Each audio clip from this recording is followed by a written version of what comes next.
In my last video, I went over how to draw a scroll that would fit in a Banda Level 2 grill. In this video, I'm going to forge that scroll. To start out, I'm going to make the same drawing that I did on paper, and I'm going to do this on a piece of 1/4" sheet metal. I'm just using the triangle that I used from the paper drawing rather than laying out a new triangle. It's better to do this on a piece of rusty metal, but I don't have any rusty sheet metal lying around that's this thick. And I find using something like an 1/8 or 1/4 inch thick keeps it from distorting when you put the hot scroll down while you're forging.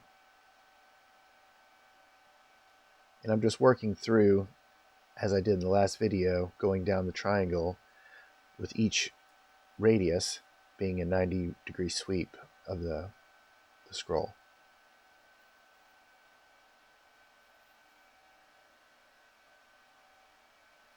Here I'm just eyeballing those 90-degree sweeps.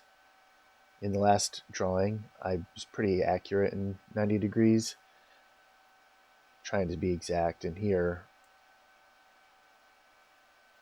I'm just going for the best guess.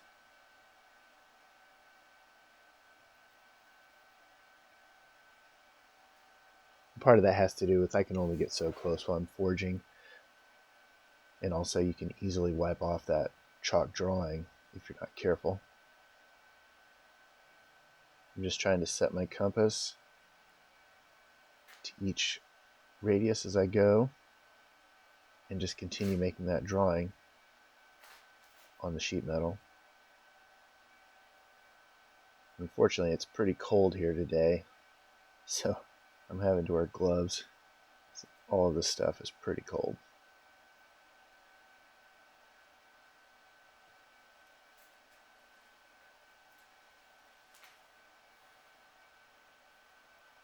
I kind of like having this paper drawing here next to me as well, because I can definitely see if I've made any mistakes or if any part of it doesn't look like it's matching.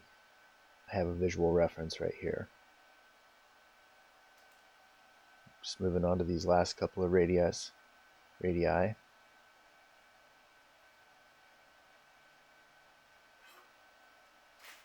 Getting these tighter sweeps is a little difficult without being able to poke the end of your compass into something.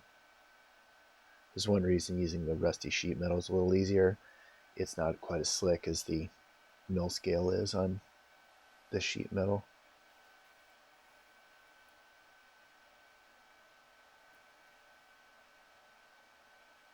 I'm lining up my last 90-degree sweep of the scroll.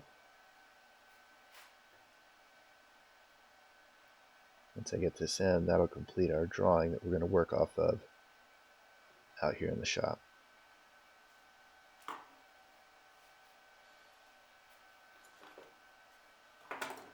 Just like in the last video, I mentioned that the radius going into the flat section of the drawing is 3 3/8 inches. Roughly 3.3 inches. And here I'm using 3 3/8.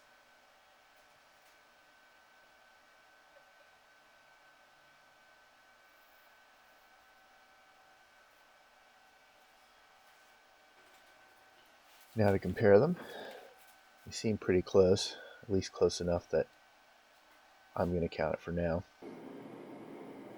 I'm starting off here with a 1/4 by 3/4 inch piece of mild steel that's 24 inches long.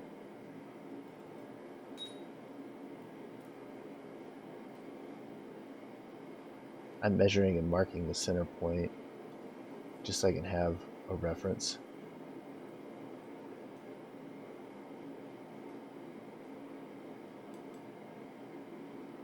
It's good to record information like this. Keep it in a notebook, that way you can go back when you're working on something similar to this on a different project. Now I marked the center point. And what would have been a good idea for me to do, but I did not write this down, was to see how much the bar grew as I did this taper. That'd give us a really accurate estimate of how long this section of scroll is. I'm starting to draw out that taper at the edge of the anvil. I'm rotating 90 degrees every other blow or every blow or so. Just trying to keep the taper even. I don't want a bunch of hammer marks here because those really show up on your scroll. So I try to planish everything out, smooth any edges.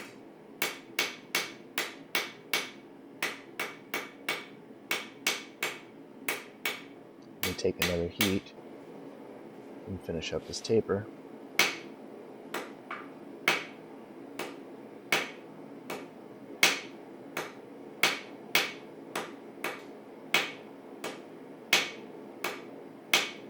It's a really good idea when you're doing this not to have any errant blows along the edge of the stock, especially on the show side of your piece.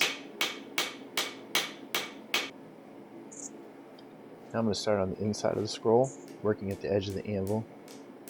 Try to work an inch or two of the scroll at a time, just to keep the project manageable. And I have that drawing there as a reference. I keep going back to it. It's a lot easier to go slow and make sure that you're hitting the drawing as you go rather than it is to go back and fix mistakes.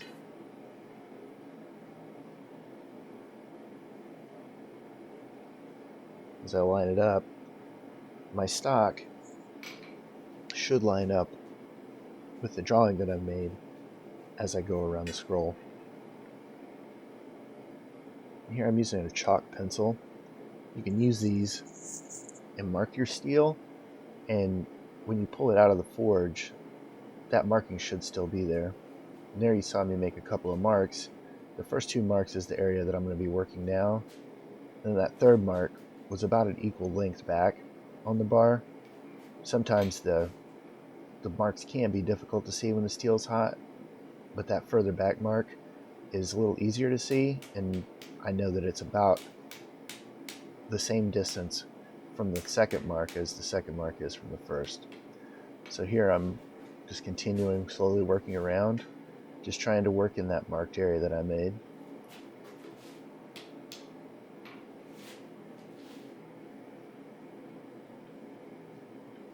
Just slowly following along, just trying to keep within the lines of my drawing.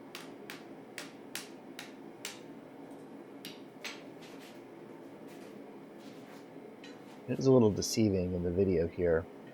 The steel doesn't look like it's very hot, but it is still fairly hot and easy enough to work. Now I'm marking the next section that I'll work on my next heat. These chalk pencils you can buy at a lot of art supply stores. They come in really handy for working on stuff like this. That's where I started the last heat. You can see there's an inch or two worked area. I'm finding my marks. I'm just going to continue rolling that scroll up.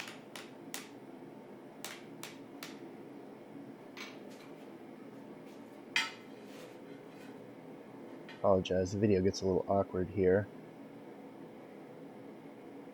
As I was following the drawing, I forgot there was a camera.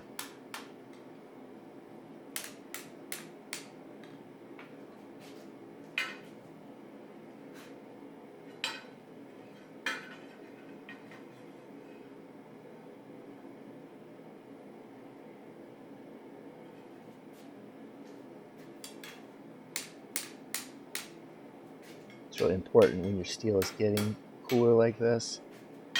Don't try to work too much because you can pretty easily kink a scroll.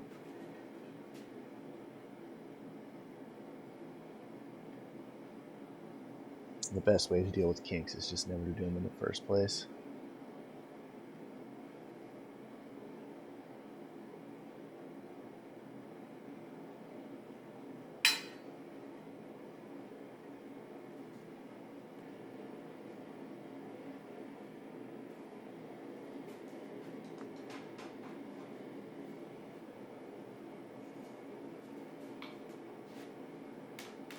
It's also a really good idea to try to keep your heat even. If you have hot and cold spots, they will move differently as you're scrolling, and that's a really good way to mess up an otherwise good looking scroll.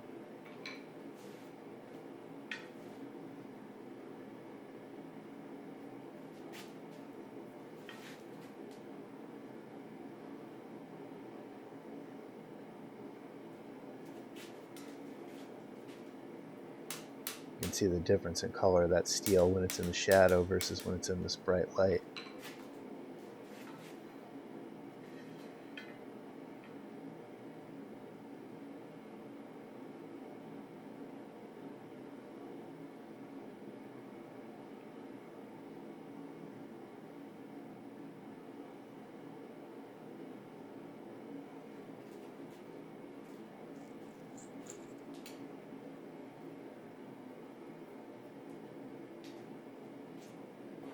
So at this point, I've decided that I'm going to move to my bending forks.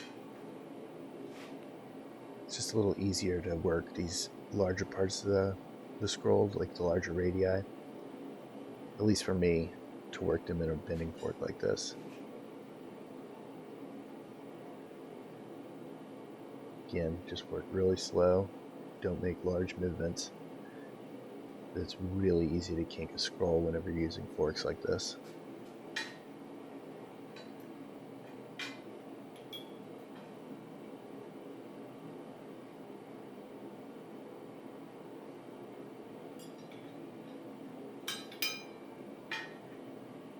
That bending fork that's in the hardy hole, that's just a piece of 3/8 that I welded to the end of a piece of 3/4 stock.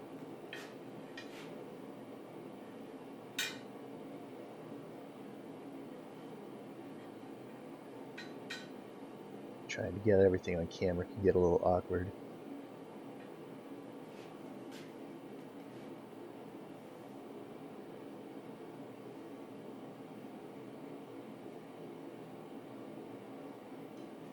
Is it really important when the steel is getting colder like this and you're still using forks not to take too big of a or too aggressive of a bend?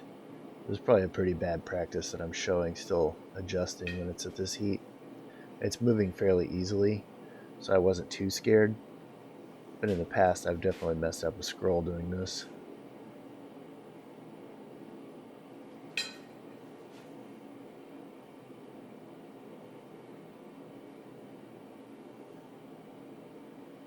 You can see that chalk pencil is actually holding up on that sheet metal fairly well.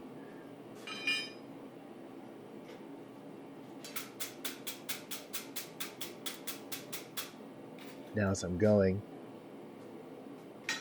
the marks from that previous heat didn't come off while I was working, so I needed to use a wire brush and knock them off. That way I could work in the right area when I come out of the fire this time.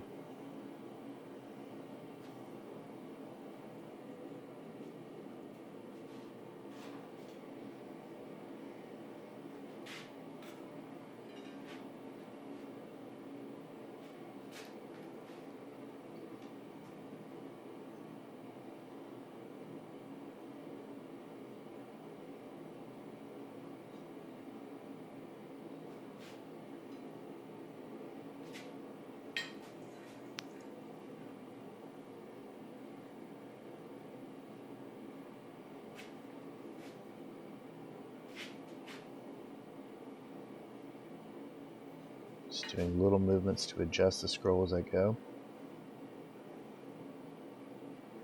You can see I went a little too far, so I'm going to have to open it back up.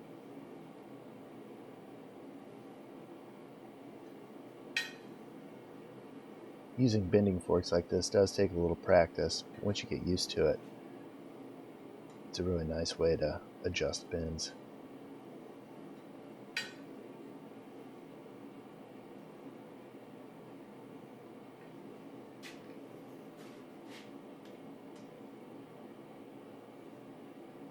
Just continue to make minor adjustments, trying to keep within the drawing.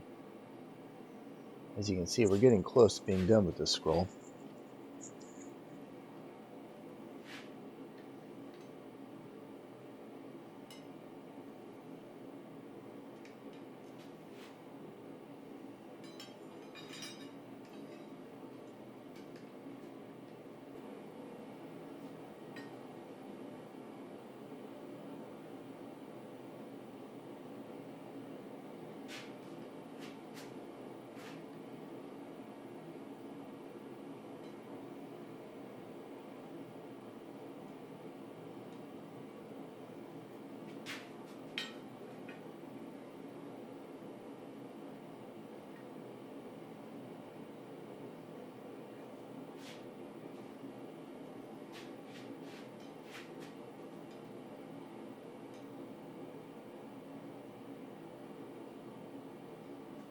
As the scroll's coming to the middle portion of the grill, the radius of the bend is pretty large,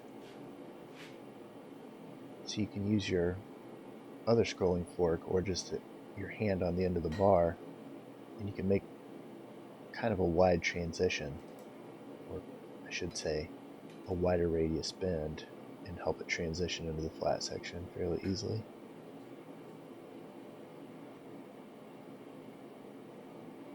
You do have to be really careful when you're bending with such a large fulcrum like the end of that bar, because you can easily kink as you're going around.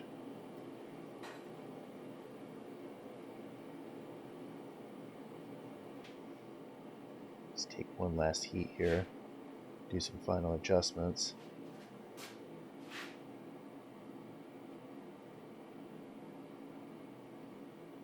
Again, I'm marking every single time I go into the fire to see where I'm going to be working and see where I need to adjust.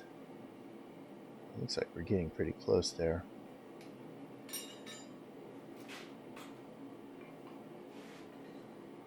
There's a little section that I need to put a bit of bend in, and I'm just going to use the horn of the anvil on my hammer for that.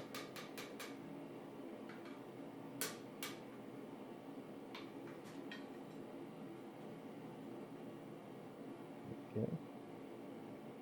Looks like we're getting pretty close. At least as close as I could get today. Now we're going to look at a comparison of while it's cold to our drawing. And you can see on the inside of the scroll, I missed the drawing a little bit. The upper portion of the scroll is right on the line, but that tight inner radius there was off by a 1/16 to an eighth of an inch. And this is back to our original drawing from that last video. And then here I am on a full scale drawing. You can see I'm off a little bit. As we look at the scroll over the full drawing of the grill, we can measure from the midpoint of the scroll out to the end of the bar that we haven't worked, and there's about 9 inches left, meaning we used 15 inches of steel to make the scroll pictured here. I hope you liked the video, and I hope that you give it a shot at doing some scrolls like this. They can be a lot of fun, and they're a great element to add to some of your projects.